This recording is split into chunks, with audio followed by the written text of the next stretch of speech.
Halo teman-teman sekalian, kembali lagi di channel YouTube Antek Saham atau Analisa Teknikal Saham. Pada video kali ini saya akan membagikan analisa 5 saham, yaitu saham BRIS, AMMN, Brand PT, dan PTRO untuk minggu depan tanggal 14 sampai 16 Mei 2025. Ya, di sini market hanya buka 3 hari saja ya, jadi kita ulas sedikit saja karena nanti di hari Sabtu atau Minggu akan saya bagikan kembali untuk analisanya. Oke, kita lihat ya di sini. BRIS, kita mulai dari BRIS. Untuk BRIS boleh kita lihat resisten 2900 mampu di breakout ya di hari Selasa, dan di hari Rabu BRIS mampu hit resisten 3030, dan setelah mencapai resisten tersebut BRIS mengalami rejection dan bergerak turun. Dan di sini boleh kita lihat 3 hari terakhir BRIS mengalami koreksi. Jadi harusnya BRIS masih ada potensi untuk melakukan penurunan karena candle di 3 hari terakhir sangat dominannya. Jadi harusnya BRIS masih berpotensi bergerak turun ke area support. Ada 2 support, yaitu di 2560 sampai 2660 yang garis yang ini, yang di bawah. Jadi harusnya BRIS masih berpotensi turun ke area support 2660 sampai 2560. Secara broker summary, asing masih masuk ya di sini. Dari indikator terlihat kalau asing masih masuk. Cek foreign ya, masuk foreign. Tapi secara volume ada distribusi di 3 hari terakhir ya. Jadi mulai ada taking profit setelah mencapai resisten. Jadi wajar saja kalau BRIS mengalami penurunan. Jadi di sini untuk BRIS, view saya masih akan cenderung turun dulu ke area support. Lalu setelah mencapai support akan mulai bergerak naik kembali. Oke, intinya di sini resisten 3030 cukup kuat ya. Area kuat yang paling kuat yaitu di 3030 sampai 3100. Untuk 3200 belum dihit ya. Jadi yang paling kuat adalah 2 resisten di 3030 sampai 3100. Jadi view saya pada BRIS masih akan turun dulu ke area support dan bergerak naik. Jika ingin entry, tunggu di area support saja ya, karena posisi sekarang sedang di area tengah-tengah. Jadi bisa saja nanti dia naik, bisa dia naik dulu lalu turun, atau sebaliknya turun dulu seperti view kita tadi, turun dulu baru naik. Jadi sebaiknya tunggu di area terbaik saja, yaitu di area support jika ingin beli pada saham BRIS. Oke? Untuk sekarang belum ada trading plan karena memang belum ada konfirmasi, dan secara time frame juga time frame 1 jam masih bergerak turunnya harusnya. Jadi di sini polanya akan seperti ini. Turun, retest, lalu lanjut bergerak turun. Oke? Jadi saran saya wait and see dulu pada BRIS, dan juga IHSG mengalami penurunannya setelah mencapai atau setelah pergerakan 2 minggu terakhir yang rally dan sudah mencapai resisten. Jadi harusnya mulai ada pergerakan koreksi dari saham-saham.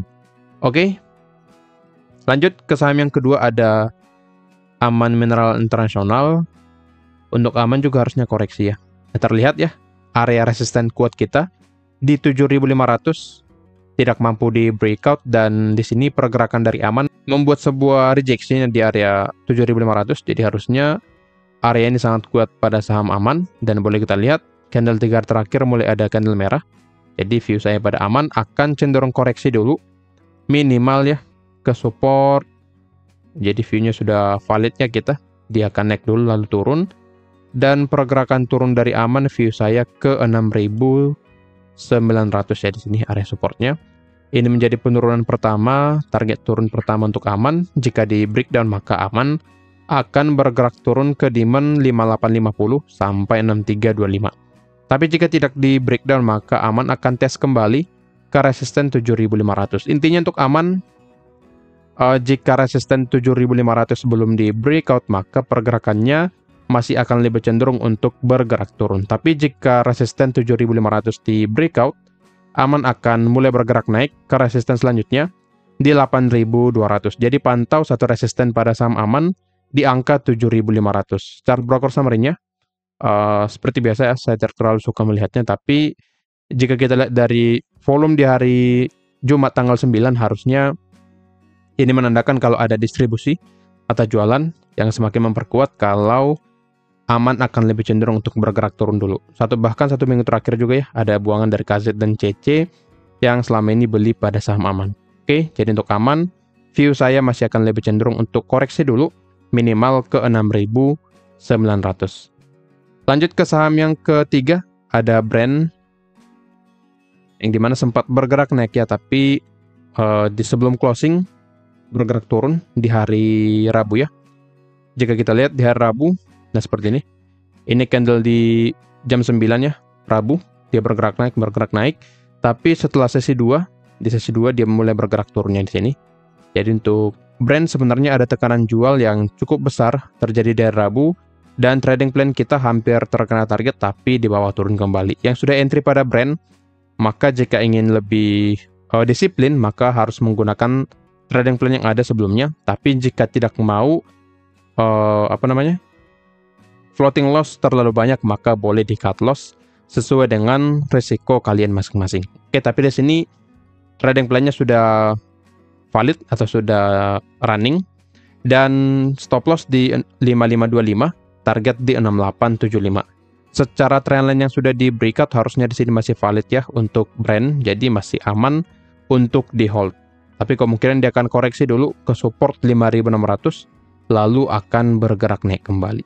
Oke, jika kita lihat secara broker summary-nya pada saham Brent, seperti yang tadi ada jualannya atau distribusi. Nah, terlihat 1 minggu terakhir indikator juga tergolong merah, dan terlihat juga di broker summary ya di sini ada jualan dari asing, KZZP dan yang lainnya. Jadi harusnya Brent masih akan lebih berpotensi untuk bergerak turun. Jadi jika yang ingin cut loss lebih dulu ya, boleh di cut loss di sini minus 3%. Tapi jika ingin disiplin menggunakan trading plan yang ada, maka harusnya cut loss di 5525. Oke. Jadi view saya pada Brent di sini akan turun dulu. Ini saya geser dulu ya. Oke, jadi akan turun ke support 5600, lalu setelah mencapai support ini akan bergerak naik kembali. Oke, intinya jika support 5600 atau stop loss kita belum hit, maka harusnya Brent masih akan lanjut bergerak naik ya. Jadi masih aman untuk Brent selama di atas support 5600. Tapi jika support 5600 di breakdown, maka Brent akan bergerak turun. Target turun ada 2 support ya. Yang pertama 5100, lalu yang kedua 4590. Jadi pantau satu support pada saham Brent yaitu di 5600. Oke. View saya seperti yang tadi, akan cenderung turun dulu, koreksi, lalu mulai bergerak naik kembali. Lanjut ke saham yang keempat, ada BRPT. Untuk BRPT sangat bagus ya di sini. Dia break dari trendline dan juga break dari area supply 785 sampai 820, dan memang candle di sini sangat bagus dan masih bisa bertahan di atas area demand-nya sekarang ya. Jadi untuk BRPT kita buatkan view yang baru karena memang sudah break dari area resisten dan juga area supply-nya. Oke, jadi di sini untuk BRPT view saya akan lebih cenderung untuk bergerak naik karena seperti yang tadi supply sudah di breakout. Jadi di sini jikapun nanti BRPT turun, maka hanya untuk koreksi saja, koreksi normal, lalu lanjut bergerak naik. Oke, jadi view saya pada BRPT perlu koreksi dulu karena dia baru break ya dari trendline, jadi perlu koreksi ke area demand, lalu bergerak naik kembali ke area supply-nya. Yang ini demand, huruf D, yang ini supply. Oke, sorry. Jadi view saya pada BRPT akan cenderung turun dulu, lalu bergerak naik ke area supply, tapi berdasarkan trendline yang sudah di breakout harusnya dia akan lebih cenderung untuk bergerak naik. Secara broker summary kita cek ya.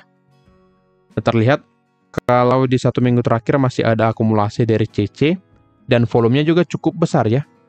Dan di sini penurunan 2 hari terakhir apakah disertai dengan distribusi, coba kita cek. Oke, bahkan di 2 hari terakhir ada penurunan tapi volumenya masih akumulasi, jadi harusnya BRPT masih menarik dan masih sangat berpotensi untuk bergerak naik. Nah, di sini boleh kita buatkan trading plan pada BRPT ya, karena memang secara teknikal sudah break, lalu secara broker summary-nya ada akumulasi. Ini menjadi menarik untuk di entry pada saham BRPT ya. Oke. Di sini saya buatkan average pembelian di 800, lalu saya geser dulu. 900, lalu stop loss di 730, dan target pertama di 870. Risk ratio 1:1 ya, potensi profit dan loss di angka 8,75%. Jadi cukup menarik risk ratio pada BRPT, dan menurut saya view-nya akan seperti analisa kita saat ini ya, akan lebih cenderung turun dulu, koreksi, lalu nanti bergerak naik ke target atau ke area supply kita. Oke, jadi yang ingin entry menggunakan trading plan ini maka boleh ikut saja ya, tapi harus disiplin menggunakan trading plan yang ada. Jika ternyata plan kita tidak sesuai dan hit stop loss, maka harus cut loss.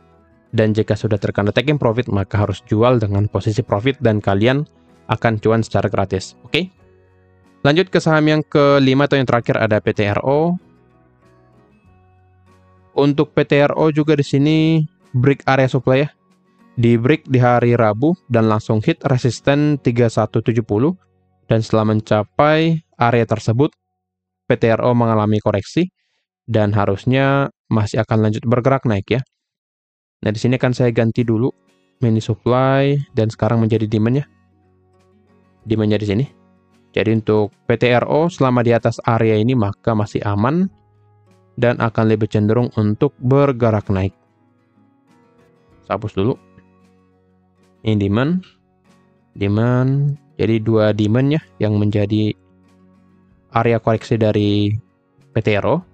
Tapi secara pola harusnya PTRO lebih cenderung untuk bergerak naik karena di sini sudah break dari dua area supply yang sekarang menjadi area demand-nya. Jadi sama seperti BRPT yang tadi, turun hanya untuk koreksi normal lalu bergerak naik kembali ke area resistennya. Oke, ada 3 resisten di sini yang menjadi target kenaikan pada PTRO. Yang pertama, sebentar ya, saya hapus. Yang pertama di 3170, yang kedua 3360, yang ketiga 3550. Oke, di sini ada angkanya, boleh dicek nantinya. Secara broker summary-nya apakah ada akumulasi ya? Coba kita lihat. Di satu minggu terakhir ya. Satu minggu terakhir ada distribusi. 2 minggu terakhir masih sama ya, di sini masih netral saja. Jadi secara broker summary-nya tidak terlalu bagus ya, atau netral saja. Jadi kita berdasarkan teknikal saja. Teknikalnya sini mengatakan kalau PTRO masih akan lebih cenderung untuk bergerak naik ya. Ya, jika nanti bergerak turun maka hanya untuk koreksi saja, koreksi normal. Setelah mencapai demand maka akan bergerak naik kembali. Tapi jika demand 2700 sampai 2870 di break, dan maka PTRO akan lanjut bergerak turun ke 2470 sampai 2560. Nah, maka dari itu pantau saja satu area demand pada saham PTRO di angka 2700 yang ini ya. Demand yang pertama ini 2700 sampai 2870. Selama di atas area ini, maka pergerakan PTRO akan lebih cenderung untuk bergerak naik ke resisten 3170 yang pertama, 3360, lalu 3550. Secara broker summary-nya harusnya masih akan bergerak naik ya. Menurut saya ini cukup bagus untuk PTRO. Oke. Jadi untuk PTRO bisa dipantau area demand-nya di angka 2700 sampai 2870. Nah, kemungkinan pergerakan market di 3 hari ke depan kemungkinan tidak terlalu banyak ya. Akan lebih cenderung koreksi. Nah, biasanya nanti pergerakannya seperti ini ya. Turun dulu di hari pertama, lalu hari kedua di sini satu buat candle yang tidak terlalu dominan, lalu nanti di hari Jumat atau di hari Senin minggu depan mulai ada pergerakan naik seperti ini. Oke. Jadi pantau saja area demand pada PTRO ataupun saham yang lainnya tadi, support ataupun demand, itu menjadi area pembelian terbaik untuk saham-saham tersebut. Oke, kira-kira begitu analisanya. Disclaimer on, kalau analisa ini merupakan pandangan saya pribadi, bukan ajakan untuk melakukan pembelian atau penjualan pada saham-saham tersebut. Jangan lupa join ke premium supaya kita bisa lebih intensif berinteraksi dan kalian akan mendapatkan saham-saham rekomendasi di sana. Sekian dari saya, terima kasih.